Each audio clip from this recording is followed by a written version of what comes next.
Welcome to celebrity popular news. দক্ষিণ ভারতীয় সিনেমার বেশ কিছু অভিনেতার সুন্দর স্ত্রীদের দেখাবো, ভিডিওটা শেষ পর্যন্ত দেখার অনুরোধ রইল।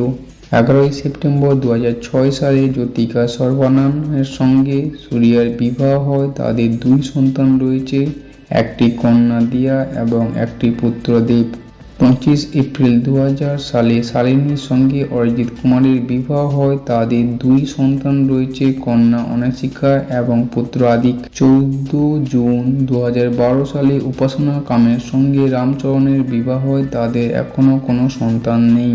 অনুষ্কা শেট্টি, যদিও প্রভাসের সঙ্গে তার বিবাহ হয়নি, তাদের সম্পর্কের গভীরতা রয়েছে, খুব তাড়াতাড়ি বিবাহ হতে চলেছে। 18 অক্টোবর 1977 সালে লক্ষ্মী পাসনের সঙ্গে বিষ্ণু মান্ধুর বিবাহ করেন। তাঁদের তিনটি সন্তান রয়েছে, কন্যা আরিয়ান এবং ভিভিয়ান এবং পুত্র অ্যাব্রাম ভেঙ্কটেশ্বর। 5 অক্টোবর 2017 সালে সামান্তর সঙ্গে নাগা চৈতন্যের বিবাহ হয়। তাদের সন্তান নেই, এখন তারা বিবাহ বিচ্ছিন্ন। 6 মার্চ 2011 সালে আমলাপালের সঙ্গে অর্জুনের বিবাহ হয়। তাদের দুই সন্তান আছে, কন্যা আল্লু আরান এবং পুত্র আল্লু আরান। 20 ডিসেম্বর 2013 সালে অন্তরা মালির সঙ্গে দুলাকার সালমানের বিবাহ হয়। তাদের কন্যা সন্তান রয়েছে, যার নাম মারি আম্মু।